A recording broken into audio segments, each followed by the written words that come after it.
So, very good morning, my dear students. I hope you are working well, you are doing good.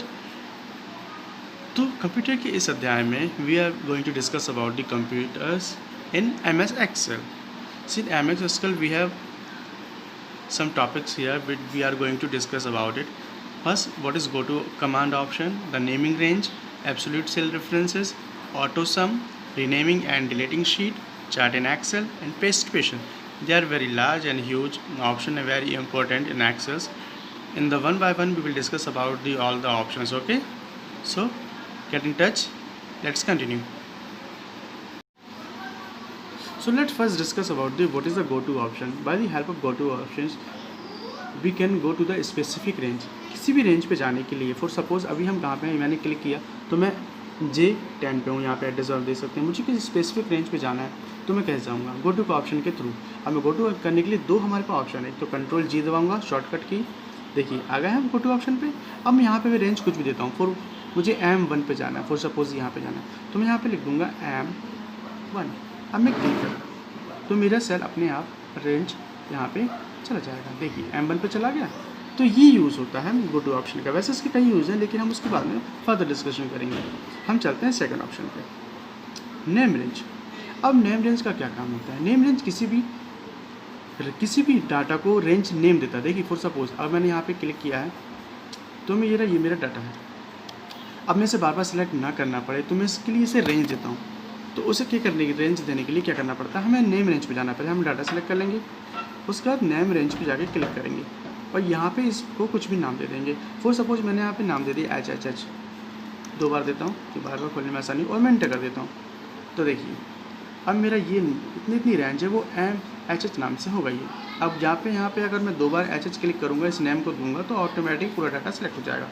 देखिए हो गया data select. तो ये name range का होता है फ़ायदा. किसी भी डाटा को आप नेम रेंज दे सकते हैं कि उसे बार बार सेलेक्ट ना करना पड़े. लेकिन अगर इसे डिलीट करना हो तो क्या करेंगे? तो हमें जाके फार्मूला बार पे जाना पड़ेगा और नेम मैनेजर पे क्लिक करना पड़ेगा. इस पर क्लिक करने के बाद हमारा जितने भी हम नाम दिए वो सब आ जाएंगे. इस पर क्लिक करने के बाद चाहे तो इस डाटा को दूसरा नाम दे सकते हैं, एडिट करके दूसरा नाम दे सकते हैं. यहाँ पे मैंने कुछ भी दे दिया और यहीं से आप इसे डिलीट कर सकते हैं और यहीं पे क्लिक करके इसे डिलीट कर सकते हैं. तो ये होता है नेमिंग रेंज का. इसकी पूरी आपको PDF मैं आपको व्हाट्सअप कर दूंगा पूरे क्वेश्चन आंसर के साथ. फिलहाल आप इसे समझ लीजिए. तीसरा ऑप्शन से हमारा ऑटो सम. ऑटो सम क्या होता है? ऑटो सम दो तरीके से होता है, control plus alter plus equal. ये इसकी शॉर्ट की होती है. किसी भी रेंज को हमें फार्मूला ना लगाना पड़े, डायरेक्ट ऑटो सम करना है तो ऑटो सम करेंगे. उसके लिए आप पहले सेल सेलेक्ट कर लीजिए जहाँ पे आपको इसका रिजल्ट चाहिए और अल्टर और इक्वल दबाइए. अल्टर एंड इक्वल माउस से, सॉरी कीबोर्ड से दबाया. अब देखिए ऑटो सम आ गया 210. तो ये तरीका होता है ऑटो सम करने का. और वैसे उस सम करते हैं फार्मूला आगे वो मैंने आपको बता ही दिया है, लेकिन ऑटो सम करना है, इससे टाइम की काफ़ी बचत होती है. तो आई आप समझ गए होंगे ऑटो सम कैसे करते हैं. अल्टर प्लस इक्वल ये इसकी शॉर्ट कीज़ हैं. और अगर हमें शॉर्ट कीज़ नहीं पता तो भी ऑटो सम हम जाके कर सकते हैं. हम जाएंगे यहाँ पे, अब हम जाएंगे पहले होम टैब पे. ये आप देख रहे हैं इस पर हमें होम टैब पे क्लिक करना है. इस पर क्लिक करने के बाद हमें सबसे लास्ट में एक ऑप्शन मिलेगा ऑटो सम का. इस पर हम कर देंगे क्लिक. इस पर अगर राइट पे क्लिक करेंगे इसमें और भी ऑप्शन खुल जाते हैं. मतलब इस डाटा का आपको सम चाहिए, एवरेज चाहिए, कुछ भी चाहिए हो, लेकिन हमें सिर्फ सम चाहिए. तो देखिए मैंने अपना कर्सर यहाँ पे क्लिक किया हुआ है, ऑलरेडी सिलेक्ट किया हुआ. अब मैं सम पे क्लिक करता हूँ तो मेरे डाटा का सम ऑलरेडी यहाँ पे फॉर्मूला लग जाएगा और सिर्फ आपको एंटर करना है तो आपका 210 आ जाएगा. तो ये दो तरीके होते हैं जो मैंने आपको ऑटो सम का बता दिए. चलिए नेक्स्ट चलते हैं. अब नेक्स्ट में हमारा है रीनेम. किसी भी शीट को रीनेम कैसे किया जाता है? देखिए इसके लिए हम एक न्यू शीट बना लेते हैं. कंट्रोल एन दबा के, कंट्रोल एन, ये हमारी न्यू शीट आ गई. अब यहाँ पे हम कुछ भी लिख देते हैं. ठीक है, फॉर सपोज मैंने 12 लिखा, 13 लिखा. ये हमारा डाटा है. इससे अगर मैं दोनों को सिलेक्ट करके नीचे खींचता हूँ तो 12 से 13 से आगे जो नेक्स्ट के नंबर्स होंगे वो आ जाएंगे और यहाँ से यहाँ तक की. अब देखिए ये हमारा डाटा आ गया. अब इसे हम पहले इसे सेव करने के लिए पहले आपको डाटा लिखना पड़ेगा। उसके बाद आप जाएंगे फाइल नेम पे।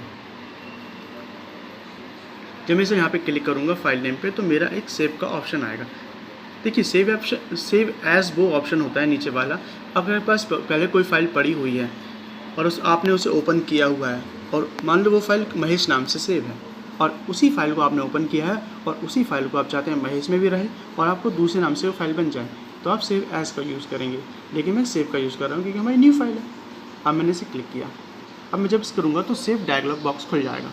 उसके बाद ये पूछेगा आपको सेव फाइल कहाँ करना है। देखिए आपको दिख रहा है डेस्कटॉप, डॉक्यूमेंट्स, रिसेंट फाइल्स, आप जहाँ भी चाहें सेव कर सकते हैं। मैंने इसे डॉक्यूमेंट्स पे क्लिक कर देता हूँ तो मेरी डेस्कटॉप पे क्लिक किया।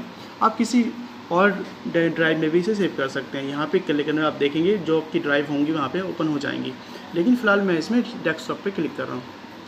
अगर आप माई कंप्यूटर पे क्लिक करके करते हैं तो आपके पास जितने ड्राइव होंगे वो ओपन हो जाएंगे, C, D, जो लोकेशन क्लिक करेंगे। मैं इसे डेस्कटॉप पे इसलिए कर रहा हूँ क्योंकि मुझे फाइल आसानी से मिल जाए, बाहर क्लिक ना करें। डेस्कटॉप पे क्लिक किया, उसके बाद मैं फाइल को नाम दे दूँगा। फाइल को मैं नाम देता हूँ RIS। अब मैंने इसे कर दिया सेव, तो ये RIS के नाम से हमारी डेस्कटॉप पे हो गई है सेव। देखते हैं एक बार। अब चल इसको करते हैं हम मिनिमाइज और अब देख लेते हैं डेस्कटॉप पे क्या RIS नाम से कोई फाइल है। देखिए RIS नाम की फ़ाइल है, तो ये फ़ाइल सेव हो गई है RIS के नाम से। अब इस फाइल को अगर आपको रीनेम करना है तो उसके लिए क्या करेंगे, इस फाइल पे क्लिक करके राइट क्लिक करेंगे और रीनेम का ऑप्शन देख रहे हैं आप।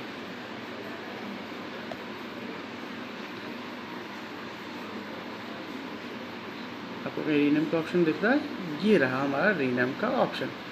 तो ये RIS है, इसको RIS 2 3 4 जो भी जिस नाम से करना चाहूँ वो रीनेम कर सकता हूँ। तो ये होता है। अब वो पूछा है आपको क्या पक्का करना है, अब वो फाइल यूज़ में है इसलिए आप इसे रीनेम नहीं कर सकते। देखिए हमारी फाइल अभी खुली हुई है इसलिए आप इसे रीनेम नहीं कर सकते। जब आपकी फ़ाइल बंद होगी तो आसानी से रीनेम कर सकते हैं। तो चलिए रीनेम भी हो गया। अब इसे डिलीट करना है तो क्या कर सकते हैं, हमारी ये फाइल है और हमारे ये वाली फ़ाइल, अब ये फाइल हमें डिलीट करनी है तो उसके लिए पहले हम इस फाइल को कर देते हैं बंद, तभी हम इसे डिलीट कर सकते हैं। अगर जो फाइल खुली हुई है उसे आप रीनेम भी नहीं कर सकते और डिलीट भी नहीं कर सकते। चलिए अब देख लेते हैं। अब इसे मैं रीनेम करना चाहूँ तो F2 दबा के भी आप रीनेम कर सकते हैं। देखिए F2 रीनेम के लिए शॉर्ट कीज होती है। देखिए रीनेम हो गया। और डिलीट करनी है तो भी राइट क्लिक करके और डिलीट का ऑप्शन है, रीनेम का ऑप्शन भी है, डिलीट का भी ऑप्शन, तो आप इसे डायरेक्ट डिलीट कर सकते हैं। और डायरेक्ट कीबोर्ड दबा के कीबोर्ड से बटन से भी इसे डिलीट किया जा सकता है, बस आपको सेलेक्ट करना है। चलिए हम अपनी पुरानी फाइल पर चलते हैं। चलिए हमारा रीनेम सेक्शन भी कंप्लीट हो गया है। अब हम चलते हैं चार्ट्स का। चार्ट्स एंड ग्राफ्स का क्या यूज़ होता है, हम किसी भी हमारी रिपोर्ट को अट्रैक्टिव लुक में दिखा सकते हैं। यही यूज़ होता है चार्ट्स एंड ग्राफ्स का। अब ये बहुत प्रकार के होते हैं। देखिए मैं दिखाता हूँ आपको। ये हमारे पास एक डाटा है, इसका हमें चार्ट्स एंड ग्राफ्स बनाना है। तो मैं यहाँ पे गया, उसके बाद हम जाएंगे इंसर्ट पे। इंसर्ट ऑप्शन दिख रहा है, इंसर्ट पे गए। इस पर जाने के बाद यहाँ पास बहुत सारे ऑप्शन होते हैं। हमें चार्ट को किस तरह से चाहिए, कॉलम में चाहिए, कॉलम में क्लिक करेंगे तो इस तरह का हमारे पास चार्ट्स बन के आ जाएगा। या आप कोई भी ऑप्शन यूज़ कर सकते हैं। लाइन पे क्लिक करेंगे तो लाइन वाले चार्ट्स हमारे पास क्लियर हो जाएंगे। और पाई पे करेंगे तो ये लुक है एक नया, कुछ किस प्रकार का लुक देना चाहते हो आप। बार पे क्लिक करते हैं तो बार चार्ट्स में इसे क्लिक करके, उसके लिए पहले आपको डाटा सेलेक्ट करना पड़ेगा। जैसे कि मैंने ये मेरा डाटा पहले सेलेक्ट कर लिया, उसके बाद ये ऑप्शन ओपन हो रहे हैं। और अदर चार्ट्स में आपको बहुत से नए चार्ट्स मिल के आ जाएंगे। फिलहाल मैं कॉलम पे क्लिक करता हूँ और यहाँ पे हम एक सिंपल सा चार्ट लेते हैं।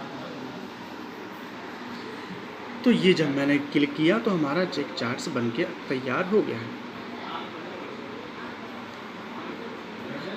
देखिए हो गया। जो नाम यहाँ पे थे रवि, दिनेश, महेश, वही नाम आ गए और उनके नंबर्स आ गए। अब देखिए अब यहाँ पे हमारे कुछ नंबर्स यहाँ पे आ रहे हैं, कुछ यहाँ पे आ रहा है। हम यहाँ पे चाहें तो डाटा लेबल्स लगा के नंबर यहाँ पे दे सकते हैं। इस पर राइट क्लिक किया और इसमें कुछ ऑप्शन जोड़ना है। सिलेक्ट डाटा, ये डाटा लेबल्स, इस पर क्लिक करूँगा मैं तो हमारे पास डाटा जो लेबल्स है ना, जो नंबर हमारे डाटा के यहाँ पे थे वो नंबर यहाँ पे आ गए। तो ये काम होता है। और देखिए इसमें हम कई चीज़ चेंजेस कर सकते हैं। अगर मैं इस पर क्लिक करूँ लाइनों पे, तो हम लाइनों को डिलीट करना है तो लाइनों पे मैं क्लिक करके इसे डिलीट भी कर सकता हूँ। देखिए लाइन क्लिक हो गई और डिलीट का बटन दबा दीजिए तो लाइन क्लिक हो गई। आपको ये वाला नहीं चाहिए तो इसे भी डिलीट कर सकते हैं, ठीक है। अब मार्क्स की इसे यहाँ पे कुछ और लिखना चाहते हैं तो आप वो भी यहाँ पे चेंज कर सकते हैं। तो आप जो चाहे वहाँ पे टाइप कर सकते हैं, ठीक है। तो ये अब चाहे तो इसका आप लुक भी चेंज कर सकते हैं। यहाँ से हमें ये पसंद नहीं आ रहा तो यहाँ पे बहुत सारे इसकी डिज़ाइन दी हुई हैं। जब आप इस पर क्लिक करेंगे तो आपको इसकी न्यू न्यू डिज़ाइंस मिल जाएंगे। देखिए हमें जैसे लुक चाहिए वैसा आ सकता है। हमें ये ब्लैक में चाहिए तो ब्लैक पे क्लिक कर देंगे तो ये ऐसा लुक हो गया। तो ये होते हैं चार्ट्स एंड ग्राफ के यूज़। आई होप आपको समझ में आया होगा। और ये हमारा है पेस्ट स्पेशल। ये बहुत बड़ा ऑप्शन है, इसमें बहुत सारे इसके यूजेस हम इसमें कर सकते हैं। फिलहाल हम इसका छोटा सा यूज़ देख लेते हैं। मैंने यहाँ पे एक छोटे से नंबर लिखे हैं 1 2 3 और 6। अब मुझे इन सबका सम करना है तो मैं अल्टर इक्वल दबा के इनका सम कर लेता हूँ। लेकिन अगर आपके पास कंडीशन है कि ये फार्मूला जो लगा हुआ है जो 6, एक मिनट इसका सम सही नहीं आया, ये फार्मूला लगा हुआ है 1 2 3, इनको मैं टोटल करता हूँ अल्टर और इक्वल दबाया तो देखिए इसका फार्मूला ये आ गया। इसका आंसर है, रिजल्ट है 6। अब मैं चाहता हूँ कि इसको रिजल्ट को कॉपी कर लूँ और कहीं और पेस्ट कर दूँ। तो देखिए अगर मैं इसको फार्मूला कॉपी कर रहा हूँ और यहाँ कर देता हूँ कंट्रोल C करके मैंने कॉपी किया, कंट्रोल V करके पेस्ट किया तो ये नहीं आया। तो इसका लिए हम पेस्ट स्पेशल का यूज़ करते हैं किसी फार्मूला वैल्यू को कॉपी करने के लिए। इसे मैंने किया कंट्रोल C। अब पेस्ट स्पेशल में जाने के लिए आप यहाँ पे एक ऑप्शन देखेंगे पेस्ट का, तो यहाँ पे जाने के बाद आप पेस्ट स्पेशल पे जाएंगे और कर देंगे पेस्ट स्पेशल पे क्लिक। और अब मैं करता हूँ वैल्यू पे क्लिक। लेकिन इसके लिए हमने एक गलती कर दी, हमने कहीं सिलेक्ट नहीं किया कि हमें कहाँ पे वैल्यू चाहिए। मुझे यहाँ पे चाहिए वैल्यू या इसी के पास में चाहिए। तो अब मैं फिर से जाता हूँ पेस्ट स्पेशल पे क्लिक किया और यहाँ पे करता हूँ मैं वैल्यू पे क्लिक। अब ये मेरा फॉर्मूला वैल्यू पे बन के आ जाएगा, ठीक है। तो ये काम होता है पेस्ट, देखिए फॉर्मूला कॉपी करने के लिए। तो हमारा इतना चैप्टर आज क्लियर हो गया। अब इस सभी की मैं PDF फाइल बनाऊंगा, आपको सेंड कर दूंगा क्वेश्चन आंसर्स की। And thank you.